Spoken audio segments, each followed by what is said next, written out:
Guys, my name is Anuj Kumar Sharma and welcome to अपनी कक्षा।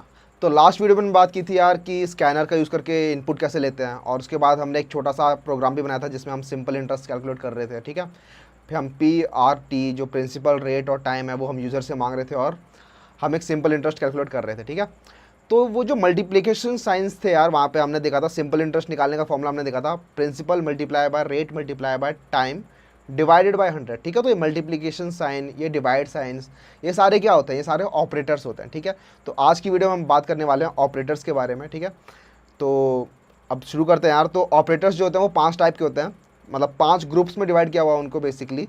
तो सबसे पहले होता है अरिथमेटिक ऑपरेटर्स। तो अरिथमेटिक ऑपरेटर्स जो आपने पढ़े हुए हैं यार, आपके प्लस माइनस मल्टीप्लाई डिवाइड, और एक होता है मॉड्यूलस। ठीक है, तो इन सब के बारे में जानते हैं कि प्लस माइनस डिवाइड मल्टीप्लाई ये सब आपको पता है, बट इनको यूज़ कैसे करना है, सिंटैक्स क्या रखने वाले हैं, तो इसको हम देखते हैं कोड में। तो सबसे पहले हम बात करते हैं अरिथमेटिक ऑपरेटर्स के बारे में। ठीक है, तो ज़रा कोड में देखते हैं इनको कैसे करने वाले हैं। तो सबसे पहले मैं क्या करूँगा, इक्लिप्स में आया मैं, और जिनको नहीं पता उनको दोबारा बता देता हूँ कि आपको सोर्स फोल्डर में जाना है, आपके इस पर राइट क्लिक करना है और न्यू पैकेज। ठीक है, न्यू पैकेज बनाने से आपको क्या होता है यार, आपका जो करंट प्रोजेक्ट, मतलब आपकी जो करंट डायरेक्टरी है वो अलग हो जाती है। ठीक है, तो आप क्या चाहते हो, आपका जो प्रोजेक्ट हो उसके अंदर डायरेक्टरीज में डिवाइडेड हो। ठीक है, चीज़ें, जिससे कि आपका वर्क फ्लो स्मूथ हो सके। ठीक है, आप जल्दी, आपको जो चीज़ मिलनी है वो आपको जल्दी मिल जाए। ठीक है, तो मेरी जो टाइप कास्टिंग की चीज़ें वो टाइप कास्टिंग में रहेंगी, यूज़र इनपुट वाली चीज़ें होंगी वो यूज़र में रहेंगी। अब जो मैं ये वाली बनाने वाला हूँ फाइल्स, अब ये सारी की सारी फाइल्स जो होंगी मेरे ऑपरेटर्स नाम का मैं बना देता हूँ पैकेज, ऑपरेटर्स में रहेंगे। ठीक है, तो इससे ईजिली फाइंड आउट कर सकते हैं हम चीज़ों को। तो ऑपरेटर्स बना दिया। ऑपरेटर्स में एक क्लास बनाते हैं, इसका नाम मैं रख देता हूँ ऑपरेटर। लेट्स से इसको हम बोलते हैं अरिथमेटिक ऑपरेटर्स, और एक मेन फंक्शन बना देते हैं। ठीक है, तो सबसे पहले अरिथमेटिक ऑपरेशन की बात कर रहे थे यार। तो अरिथमेटिक ऑपरेशन में आपको बता दिया मैंने, प्लस माइनस डिवाइड मल्टीप्लाई, जो सिंपल आप क्लास 12 तक करते आ रहे हो वही सब होने वाले हैं। ठीक है, तो लेट्स से आपको 2 नंबर्स प्लस करना है। ठीक है, तो बेसिकली आप क्या करोगे, आप ए में डाल दोगे लेट्स से 23। ठीक है, आप बी में डाल दोगे लेट्स से 45, और आप सिंपली इनको प्लस करके सी में स्टोर कर लोगे। तो आपको कुछ नहीं करना, ए प्लस बी इक्वल्स टू सी। ठीक है, तो इससे क्या होगा, जो ए प्लस बी के अंदर जो चीज़ें होंगी वो सी आपका जो वेरिएबल है उसमें स्टोर हो जाएंगी। अब आप चाहो तो इसी को प्रिंट करा सकते हो। अच्छा, तो system dot out dot println लिखने का एक छोटा सा मेथड होता है यार, एक शॉर्टकट होता है। तो आपको क्या लिखना है, सिस आउट और कंट्रोल स्पेस। जिनका विंडोज़ है उनको कंट्रोल स्पेस करना है, और जिनका मैक है उनको भी कंट्रोल स्पेस करना है। ठीक है, और लेट्स प्रिंट सी। तो इस प्रोग्राम को रन करके देखते हैं यार क्या होने वाला है। तो हमें पता ही है सी जो होगा ए प्लस बी की वैल्यू को सी में स्टोर कर देगा, और रिजल्ट यहाँ पे प्रिंट होगा। ठीक है, तो ये आपका एक अरिथमेटिक ऑपरेशन था। वहाँ पे आप मल्टीप्लाई कर सकते हो, डिवाइड कर सकते हो। ठीक है, तो आप बेसिकली चाहो तो इनको मल्टीप्लाई कर सकते हो, और आपका मल्टीप्लाई होकर जो रिजल्ट होगा वो सी में स्टोर हो जाएगा और वो प्रिंट हो जाएगा। ठीक है, तो अरिथमेटिक ऑपरेशन आपको समझ में आ गया कैसे यूज़ करने होते हैं। और लेट्स से आपको ये करना है, ए प्लस बी का स्क्वायर क्या होता है, A square plus B square plus 2ab, सबने पढ़ा हुआ है। ठीक है, ए प्लस बी का whole square, A square plus B square plus 2ab। तो उसे कैसे कर सकते हैं हम, तो ए और बी हमें पता है, let's find out A plus B का होल स्क्वायर क्या होने वाला है। तो उसके लिए हम क्या करेंगे, ए स्क्वायर। तो ए स्क्वायर क्या होता है, A into A multiply by A होता है ए स्क्वायर। ठीक है, प्लस बी स्क्वायर, तो बी मल्टीप्लाई बाय बी। ठीक है, तो ये हो गया A multiply by A square plus B square plus 2 multiply by A multiply by B. ठीक है, तो A square plus B square plus 2ab। अब ये जो वैल्यू होगी ये ए प्लस बी का होल स्क्वायर होगी, और ये आप करोगे तो ये प्रिंट हो जाएगा। ठीक है, तो सिंपल जो आपका मैथ में होता है, बोर्ड मास का रूल होता है, वही यहाँ पे फॉलो होता है। सबसे मल्टीप्लिकेशंस और डिविजन्स पहले होने वाले हैं, उसके बाद फिर प्रेसिडेंस मिलता है प्लस और माइनस को। ठीक है, सेम चीज़ यहाँ फॉलो होने वाली है। तो आपको यहाँ दिख रहा होगा ए इंटू ए। ठीक है, तो सबसे पहले ए मल्टीप्लाई बाई ए होगा। ठीक है, ए प्लस बी पहले नहीं होगा, पहले होगा ए मल्टीप्लाई बाई ए। ठीक है, उसके बाद बी मल्टीप्लाई बाई बी होगा। ठीक है, और उसके बाद 2 multiply by A multiply by B. ये तीनों, अब तीनों चंक बन गए, अब ये तीनों प्लस हो जाएंगे। ठीक है, और फिर आपको रिजल्ट मिल जाएगा। तो इस तरीके से काम करता है जावा में, और किसी भी प्रोग्रामिंग लैंग्वेज में ऐसे ही काम करता है। आपका नॉर्मल जो आपका बोर्ड मास का रूल होता है वही फॉलो होता है। तो ये आपका a प्लस बी का होल स्क्वायर जो होगा वो प्रिंट हो जाएगा। आप इसको कंफर्म करने के लिए क्या कर सकते हो, आप एक दूसरा बना सकते हो जिसके अंदर आप a plus B multiply by a plus B, ठीक है। तो मैंने यहाँ पे क्या किया, मैंने यहाँ पे a प्लस बी साथ में लिखा और यहाँ पे भी a प्लस बी साथ में लिखा, इनको मैंने ब्रैकेट में डाल दिया, ठीक है। ब्रैकेट में डालने से क्या होता है, बोर्ड मास के रूल में क्या होता है, b का मतलब होता है ब्रैकेट, ठीक है। तो सबसे पहले ब्रैकेट जो होगा वो सॉल्व होगा। तो आपके ब्रैकेट में क्या है, a प्लस बी यहाँ पर है, a प्लस बी यहाँ पर है, तो पहले ये दोनों सॉल्व होंगे, उसके बाद बीच में मल्टीप्लीकेशन साइन है, दोनों मल्टीप्लाई होंगे और डी में रिजल्ट शो हो जाएगा, ठीक है। आप चाहो तो यहाँ पर सेम चीज़ डाल सकते हो, यहाँ पे डी प्रिंट करा के देखते हैं तो दोनों सेम होने चाहिए, ठीक है। 4624 4624, तो हमारा प्रूव हो गया कि a प्लस बी का whole square a square plus B square plus 2ab होता है, ठीक है। तो ये थे आपके अरिथमेटिक ऑपरेशन, ठीक है। एक और ऑपरेशन होता है यार इसके अंदर, उसे हम कहते हैं मॉड्यूलो ऑपरेशन। तो मॉड्यूलो ऑपरेशन का काम क्या होता है, तो आपने डिवाइड किया होगा, डिवाइड आप करते हो, तो डिवाइड करते हो तो आपको कोशेंट मिलता है, ठीक है, हमेशा कोशेंट। जैसे 23 को आप 45 से मल्टीप्लाई डिवाइड करोगे तो आपको मिलेगा कोशेंट 1, ठीक है। बिकॉज 23 डिवाइड करोगे मतलब नॉर्मल आपका सिंपल मैथमेटिक्स है यार, तो 1 से करोगे तो आपका बचेगा 22, ठीक है। तो रिमाइंडर हो गया आपका 22, 1 हो गया आपका कोशेंट। तो अगर आप a डिवाइड बाय b यहाँ पे प्रिंट करोगे तो मैं ऐसा करता हूँ, मैं इनको इन दोनों को मैं कमेंट कर देता हूँ, कमेंट के लिए कमांड और स्लैश, ठीक है। अब यहाँ पे एरर आ रहे हैं थोड़े, तो कोई दिक्कत नहीं है, इस डी को उड़ा देते हैं। तो एक c बनाते हैं, int c equals to b divide by a, ठीक है। तो इसको करेंगे तो आपका 1 प्रिंट होना चाहिए, ठीक है। 1 पॉइंट समथिंग प्रिंट नहीं होगा जैसा आपको लग रहा हो कि 1 पॉइंट समथिंग प्रिंट होना चाहिए, बिकॉज c जो है आपका एक इंटीजर है, ठीक है। तो c आपका एक इंटीजर है, तो इसीलिए वो सिर्फ एक इंट वैल्यू शो करेगा। और जैसे मैंने आपको लास्ट वीडियो में बताया था कि जो ये इंट होगा ये हमेशा फ्लोर वैल्यू देने वाला है, ठीक है। तो फ्लोर वैल्यू यहाँ पे 1 होगी, ठीक है। Actual answer 1 point something something होगा। अगर आपको एक्चुअल आंसर चाहिए तो आप यहाँ पे डबल करोगे, बट डबल करोगे तब भी आपका 1.0 प्रिंट होने वाला है। मैं बताता हूँ क्यों। तो यहाँ पे मैंने डबल कर दिया इसको, बट आपको लग रहा होगा कि डबल करने के बाद तो इसका 1 पॉइंट समथिंग समथिंग आंसर होना चाहिए था, वो भी नहीं होगा। क्यों? क्योंकि जो b डिवाइड बाय a है ये आपको इंटीजर रिटर्न कर रहा है, ठीक है। ये आपको इंटीजर रिटर्न कर रहा है। अब आप उस इंटीजर को c में डाल रहे हो, c जो कि एक डबल टाइप है। तो यहाँ पे एक्चुअली आपकी जो ऑटोमेटिक टाइप कास्टिंग थी वो हो रही है यहाँ पे। तो आपका इंटीजर जो है वो डबल में इजीली चेंज हो जाता है, ठीक है। तो एक्चुअली आपको रिजल्ट इंटीजर ही मिल रहा है, आप उसको डबल में चेंज कर ले रहे हो, तो आपका 1.0 मिल रहा है। तो आप बोलोगे यार फिर अब इसको हमें डबल में लेना है तो हम कैसे अब निकालें इसको, डबल कैसे करें। तो आप क्या कर सकते हो, आप एक्सप्लिसिटली बता सकते हो कि आपका जो b और a है वो डबल है, ठीक है। तो आपने बता दिया इसको कि जो b और a है उसको डबल की तरह ट्रीट करो और जो आंसर आएगा उसको डबल में डाल रहे हो। तो अब आपका एक्चुअल आंसर आना चाहिए। रन करते हैं। तो रन किया मैंने, तो यहाँ पे 1.956 ये आपका एक्चुअल आंसर आ गया, ठीक है। तो आप इस तरीके से ये कर सकते हो। तो ये था आपका डिवाइड। अब आप मॉड्यूलेशन की हम बात करते हैं कि मॉड्यूलो ऑपरेटर की बात करते हैं। तो मॉड्यूलो ऑपरेटर क्या होता है यार, वो आपका रिमाइंडर देता है, ठीक है।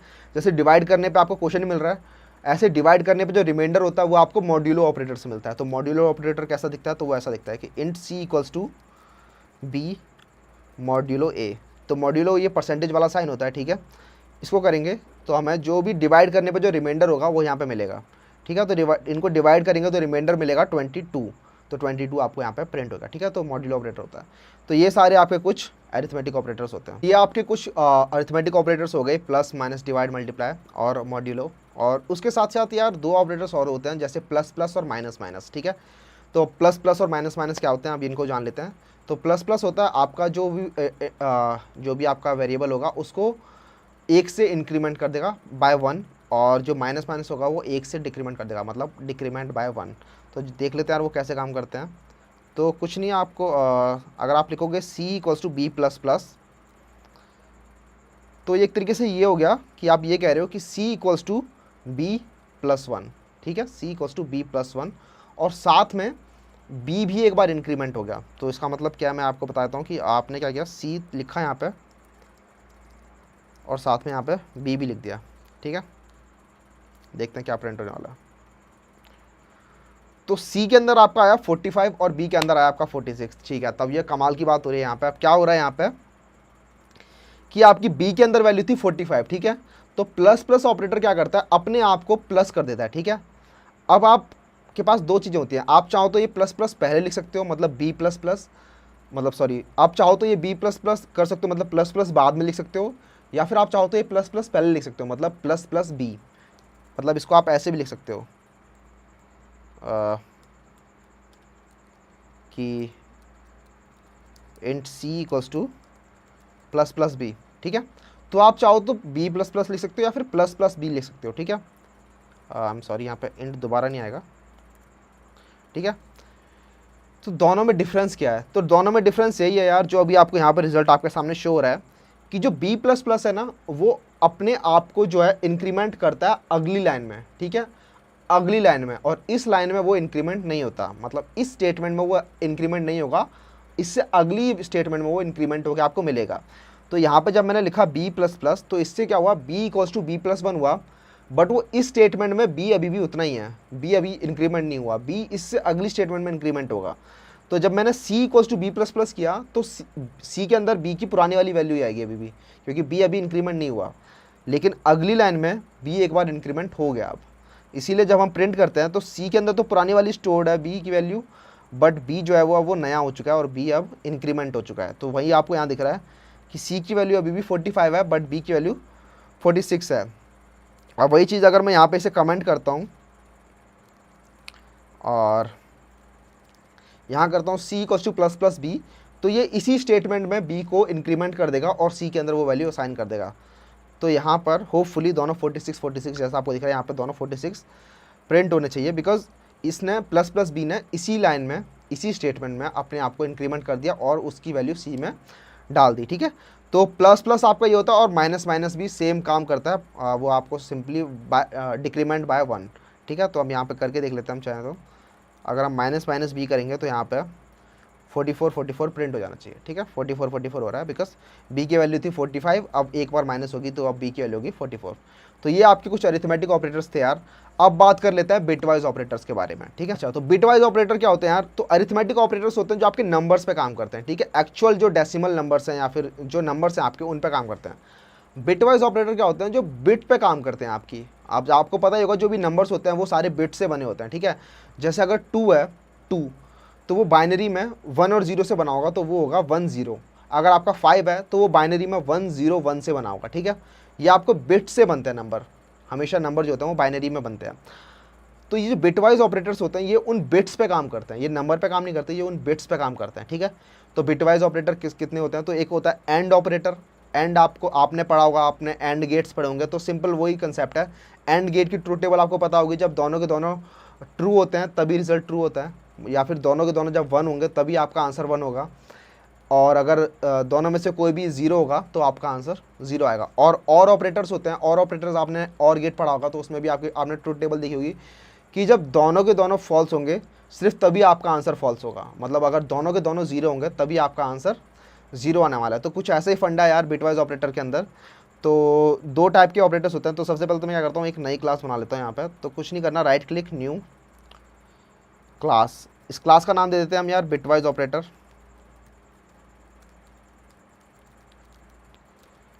ठीक है।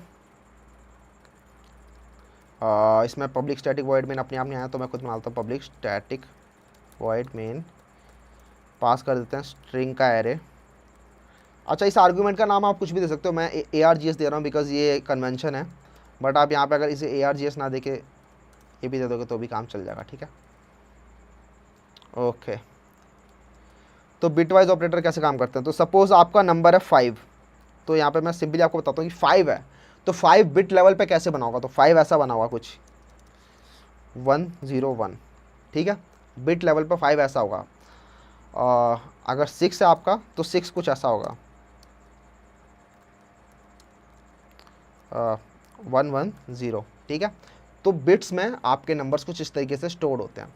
अब बिटवाइज ऑपरेटर में मैं जब इनको एंड करूँगा, 5 और 6 को एंड करूँगा, तो रिजल्ट में क्या आएगा, रिजल्ट में आपका चेक करेगा 1 और 0।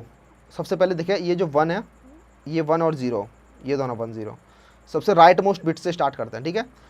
तो इन दोनों को एंड कर देते हैं। तो इन दोनों को एंड करेंगे मतलब 1 और 0 है, तो मैंने एंड में बताया था जब दोनों के दोनों में से कोई भी 0 होगा तो आपका आंसर 0 होगा। तो यहाँ पे 1 और 0, एक भी 0 है तो इसलिए आपका आंसर 0 हो गया। ठीक है, और उसके बाद आता है 0 1, तो ये भी 0 होगा क्योंकि एक बिट 0 है। उसके बाद आता है आपका 1 1, ठीक है 1 1, तो दोनों 1 है तो इसलिए आंसर आपका 1 होगा। तो जब मैंने 5 और 6 का बिटवाइज एंड किया तो मेरे को मिल रहा है 1 0 0। ठीक है, 1 0 0 जो होता है डेसिमल में आपका होता है वो 4 के इक्वल होता है। ठीक है, तो यहाँ पे आपको 4 मिलना चाहिए। अब एक बार एंड करके देख लेते हैं कि एंड एक्चुअली करते कैसे, बिटवाइज ऑपरेशन कैसे करते हैं, बिटवाइज ऑपरेटर होते कैसे हैं। तो लेट्स से ए में डाल दिया मैंने 5, वही पुराना वाला एग्जांपल ले रहा हूँ, और बी में डाल दिया मैंने 6, और सी में डाल दिया मैंने ए एंड बी। ठीक है, तो एंड के लिए ये वाला साइन होता है आपका एम्परसेंड। ठीक है, ये एम्परसेंड साइन होता है, तो इससे आपका बिटवाइज लेवल पे एंड ऑपरेशन हो जाएगा। और जब आप इसको प्रिंट करोगे तो प्रिंट करने के लिए मैंने बता दिया आपको सिस आउट लिखना है, सिस आउट और कंट्रोल स्पेस सी प्रिंट करते हैं, देखते हैं क्या प्रिंट होता है। तो आपका 4 प्रिंट होगा जैसा आपको प्रीवियसली एक्सप्लेन किया था। ठीक है, तो ये हो गया आपका बिटवाइज एंड ऑपरेशन। अब एक होता है बिटवाइज और ऑपरेशन। ठीक है, तो और ऑपरेशन जान लेते हैं कैसे काम करता है। सो सपोज़ आपके पास कोई नंबर्स हैं, लेट्स से इस बार हम नंबर कुछ अलग लेते हैं, लेट्स से 4 बिट वाले नंबर लेते हैं। एक हो गया 10 और एक हो गया आपका 13। ठीक है, तो 10 आप कैसे रिप्रेजेंट करते हो बिटवाइज में, मतलब बाइनरी में? तो 10 होता है 1 0 1 0। ठीक है, 13 कैसे रिप्रेजेंट करोगे आप बाइनरी में? तो 13 होता है 8 4 12 13। ठीक है, तो ये मैंने कैसे किया यार? तो सबसे पहले वाला जो नंबर होगा वो हो जाएगा 8, उसके बाद वाला हो जाएगा 4, तो 8 + 4 हो गया 12, उसके बाद वाली डिजिट होगी 2, तो हमें तो वो तो ज़्यादा हो जाएगा इसलिए उसको 0 कर दिया, और उसके बाद वाली डिजिट हो गई आपकी 1, तो टोटल 13 हो गई है। अब इनका अगर हम और ऑपरेशन करेंगे तो और ऑपरेशन यार कैसे भी चलो, आप लेफ्ट साइड से चलो राइट साइड से चलो, मैं राइट साइड से जाना प्रेफर करता हूँ। तो आपको और की टेबल में आपको बताएगा कि जो अगर कोई भी एक भी बिट सॉरी अगर दोनों बिट फॉल्स हैं तभी आपका एक्चुअल रिजल्ट फॉल्स होगा। ठीक है, तो और ऑपरेशन में क्या होता है, जब दोनों फॉल्स होते हैं तभी आपका फाइनल रिजल्ट फॉल्स आता है, बाकी सब केसेस में आपका ट्रू आता है। तो यहाँ पे आपको दिख रहा होगा कि दोनों में से कोई भी एक बिट 1 है तो ये होगा 1 आपका, यहाँ पे भी दोनों में से कोई भी एक बिट 1 है तो ये भी 1 हो जाएगा आपका, थर्ड वाले में भी दोनों में से एक बिट 1 है तो 1 हो गया, और यहाँ पे तो दोनों ही बिट 1 है तो ये 1 हो गया। ठीक है, तो ये आपका रिजल्ट होगा ये 1 1 1 1, और 1 1 1 1 को आप डेसिमल निकालोगे तो ये बनता है आपका 15। तो अगर हम 10 और 13 का बिटवाइज और ऑपरेशन करेंगे तो आपको मिलेगा 15। ठीक है, तो अगर हम सी एंड ए एंड बी के अंदर अगर हम इनका और ऑपरेशन करेंगे, मतलब और ऑपरेशन होता है इससे पाइप साइन से, पाइप साइन ये जो आपके एंटर के ऊपर वाला साइन होता है, एंटर बटन के ऊपर जो बटन होता है वो होता है आपका पाइप साइन। इन दोनों का जब आप और ऑपरेशन लोगे और तब आप इनको प्रिंट करोगे तो आपको 15 यहाँ पे प्रिंट हो रहा है। ठीक है, तो ऐसे आपको बिटवाइज और ऑपरेशन काम करता है। इनके अलावा यार कुछ और भी बिटवाइज ऑपरेटर्स होते हैं, जैसे राइट शिफ्ट, लेफ्ट शिफ्ट, तो उनके बारे में जान लेते हैं। तो जब आप राइट शिफ्ट करते हो नंबर्स को, सपोज आपका नंबर ऐसा कुछ है, सपोज आपने 13 लिखा 1 1 0 1, तो ये आपका 13 होता है। आप इसको राइट शिफ्ट कर रहे हो, मतलब राइट में एक बार शिफ्ट कर रहे हो। तो राइट में एक बार शिफ्ट करने का मतलब क्या हो गया कि जो जो सबसे राइट वाली बिट होगी वो आपकी गायब हो जाएगी। ठीक है, अगर मैं राइट में एक बार शिफ्ट कर रहा हूँ तो आपकी जो सबसे राइट मोस्ट बिट होगी वो एक बार गायब हो जाएगी, और लेफ्ट वाली सबसे लेफ्ट वाली साइड में उसकी जगह 0 आ जाएगा। तो जब इनको रोटेट करोगे, बेसिकली आप इनको रोटेट कर रहे हो, तो रोटेट होने के बाद ये कैसे हो जाएंगे 0 1 1 0। ठीक है, तो क्या हुआ, जो सबसे राइट मोस्ट बिट थी वो गायब हो गई, और बाकी सारे नंबर जो थे वो एक एक करके राइट वाली पोजीशन पे आ गए। तो 0 सबसे इधर आ गया, 1 इधर आ गया, 1 इधर आ गया, और जो फोर्थ पोजीशन बची, जो लास्ट पोजीशन बची वहाँ पे 0 आ गया। ठीक है, तो ये नंबर छोटा हो गया, और ये नंबर अब 13 की जगह अभी हो गया 6। अब इसको मैं एक और बार राइट शिफ्ट करूँगा तो अभी हो जाएगा 0 0 1 1। ठीक है, समझ में आ रहा है? बेसिकली ये नंबर अब ये 1 इस जगह पे आ गया, और ये इसके पीछे वाला 1 इसके इधर आ गया, 0 यहाँ आ गया, और एंड में एक 0 लग गया। अब ये नंबर हो गया 3। अगर हम 3 को भी राइट शिफ्ट करेंगे तो ये हो जाएगा 0 0 0 1, एक और बार शिफ्ट हो गया, और इसको लास्ट में एक और बार शिफ्ट कर देंगे तो हो जाएगा 0 0 0 0। ठीक है, एक और बार शिफ्ट हो गया। अब इसके बाद आप जितनी बार भी शिफ्ट करोगे ये 0 0 0 0 ही रहने वाला है, ठीक है। अभी हमेशा 0 0 0 0 रहने वाला है। तो आप यहाँ पे देख रहे हो यार, अगर आप ऑब्जर्व कर पा रहे होगे एक चीज़, तो यहाँ पे आप देख रहे होगे कि हर बार एक बार राइट शिफ्ट करने पे आपका नंबर 2 से डिवाइड हो जा रहा है। देख रहे हो, यहाँ पे नंबर 13 था, अब ये नंबर हो गया 6। 13 डिवाइड बाई 2 इज 6, ठीक है। याद रखो फ्लोर वैल्यू लेनी होती है हमेशा, तो 13 डिवाइड बाई 2 इज 6। उसके बाद 6 divide by 2 is 3, 3 divide by 2 is 1, 1 divide by 2 is 0 and 0 divide by 2 is 0, ठीक है। तो ये शिफ्ट ऑपरेशन कैसे काम करते हैं यार, उनको जान लेते हैं। तो सपोज आपके पास नंबर था b, ठीक है। b नंबर को आपको राइट से शिफ्ट करना है एक बार, तो हम क्या करेंगे, b शिफ्टेड 1, ठीक है। इसका मतलब क्या होगा, b को आपने राइट साइड शिफ्ट कर दिया, तो इसके लिए आपको 2 बार ग्रेटर देन इक्वल टू वाले साइन लगाने पड़ेंगे राइट साइड में, ठीक है। तो इससे क्या होगा, b को एक बार शिफ्ट कर दिया और उसकी वैल्यू c में डाल दी, ठीक है। तो 13 को एक बार शिफ्ट करेंगे तो वो हो जाएगा 6, समझ में आ रहा है। 13 को अगर 2 बार शिफ्ट करेंगे तो अब वो जाएगा 3, ठीक है। तो ये हो गया राइट शिफ्ट ऑपरेशन। इसी तरीके से लेफ्ट शिफ्ट ऑपरेशन होता है, इसमें क्या होता है, हर बार आपकी वैल्यू डबल हो जाएगी, ठीक है। तो इसी तरीके से यार लेफ्ट शिफ्ट ऑपरेशन करते हैं, तो अगर हम b को 1 टाइम लेफ्ट शिफ्ट करेंगे तो वो 2 से मल्टीप्लाई हो जाना चाहिए, ठीक है। इसको रन करते हैं तो 13 का हो गया 26, ठीक है। अगर हम इसको दोबारा से रन करेंगे तो अब 26 का भी डबल हो जाएगा, ठीक है। तो 26 का डबल होता है 52, तो सेम चीज़ हो गई 52। अगर हम 3 बार करेंगे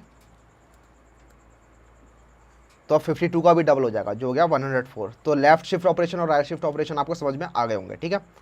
तो ये हो गए आपके बिटवाइज ऑपरेटर्स, ठीक है। अब नेक्स्ट आता है आपका असाइनमेंट ऑपरेटर्स। तो असाइनमेंट ऑपरेटर्स की बात कर लेते हैं। तो अब आपके असाइनमेंट ऑपरेटर्स की बात कर लेते हैं। तो असाइनमेंट ऑपरेटर्स सुन के ही लग रहा है यार, असाइनमेंट मतलब किसी को असाइन करना value. Int x equal to 5, तो आपने 5 वैल्यू x को असाइन कर दी, ठीक है।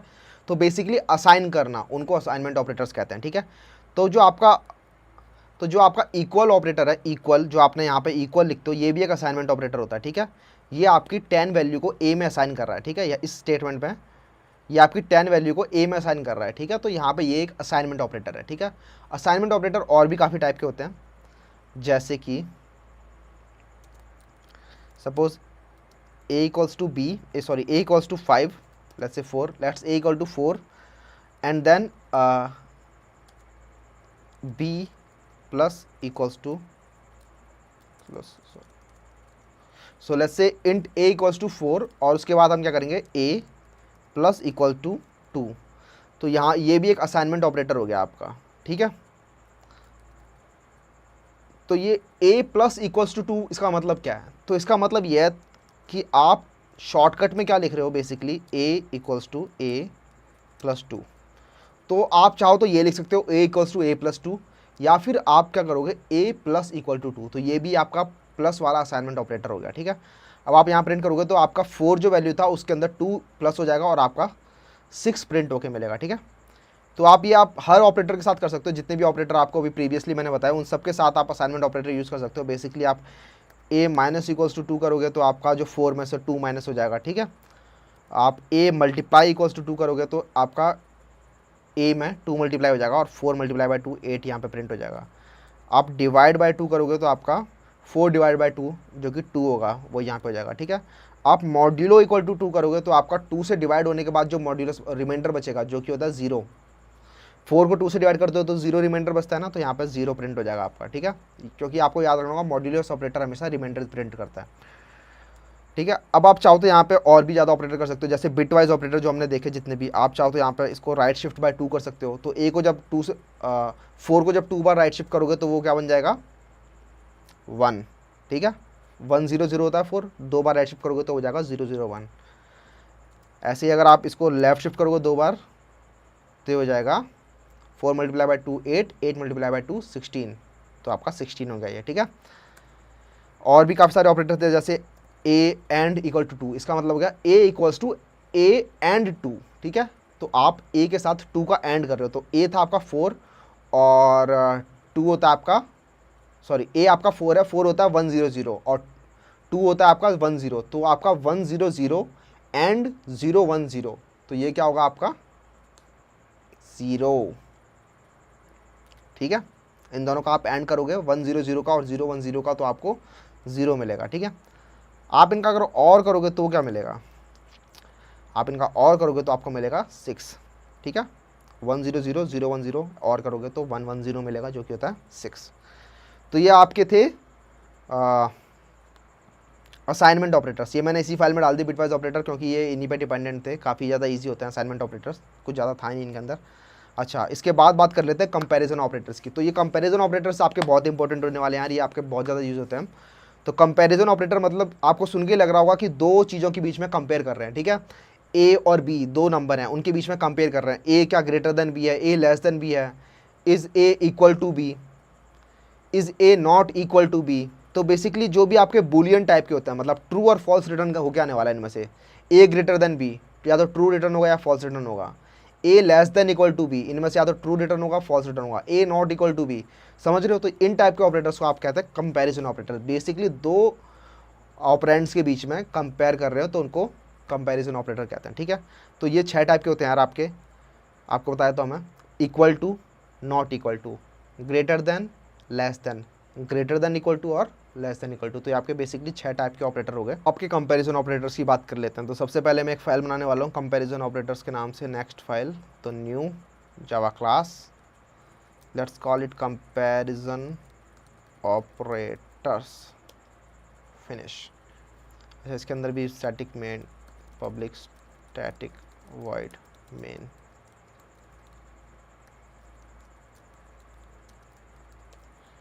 ठीक है। तो कंपैरिजन ऑपरेटर के बारे में जैसे आपको बताया पहले ही कि दो ऑपरेंड्स के बीच में कंपेयर करने का काम में आता है, ठीक है। तो देख लेते हैं कैसे कंपेयर होता है। तो बेसिकली आपका सपोज ए में आपने स्टोर कर लिया 3 और बी में आपने स्टोर कर लिया लेट्स से 7। तो आपको चेक करना है ए और बी के बीच में कंपेयर करके कि क्या रिटर्न होने वाला है, कि ए ग्रेटर देन बी है, ए लेस देन बी है। तो वो कैसे काम करता है, सपोज मैं आपको प्रिंट करके दिखाता हूँ डायरेक्ट। तो ए ग्रेटर देन बी, तो क्या लग रहा है, ए ग्रेटर देन बी है, ए के अंदर 3 है और बी के अंदर 7 है, तो ए ग्रेटर देन बी है, नहीं, ए लेस देन बी है, ठीक है। तो यहाँ पर ए ग्रेटर देन बी आपको फॉल्स रिटर्न करने वाला है, ठीक है। तो ये आपका फॉल्स प्रिंट हो गया, ठीक है। बेसिकली जो ये ऑपरेटर्स होते हैं ये आपको बूलियन वैल्यू रिटर्न करते हैं, ठीक है। जो भी कंपैरिजन ऑपरेटर्स होते हैं आपके बूलियन वैल्यू रिटर्न करते हैं। और बूलियन वैल्यू आपको बता दिया पहले डेटा टाइप के अंदर कि वो या तो ट्रू होते हैं या फिर फॉल्स होते हैं, 1 बिट होते हैं, इधर ट्रू इधर फॉल्स, या तो 1 या 0। तो ए ग्रेटर देन बी आपका फॉल्स होता है, इसीलिए आपका यहाँ पे फॉल्स प्रिंट होगा, ठीक है। अगर मैं यहाँ पे ए लेस देन बी लिखूँगा तो ये आपका ट्रू होगा, ठीक है। तो ये आपका ट्रू होगा, ठीक है। A less than equal to B करूँगा तो भी आपका ट्रू होगा, ठीक है। ये A less than equal to B का मतलब ये तब भी ट्रू होगा जब लेस देन होगा, और जब बराबर होगा तब भी ट्रू होगा। तो बेसिकली अगर ये दोनों के दोनों 3 हो जाएंगे तब भी मुझे ये ट्रू प्रिंट करेगा, ठीक है। जब दोनों 3 हो गए तब भी ट्रू प्रिंट कर रहा है। बट अगर यहाँ पे ये ए लेस देन बी होगा तो ये मुझे फॉल्स प्रिंट करेगा, क्योंकि 3 इज़ नॉट लेस देन 3, ठीक है। 3 is equal to 3, 3 is not less than 3, तो ये आपका फॉल्स हो जाएगा, ठीक है।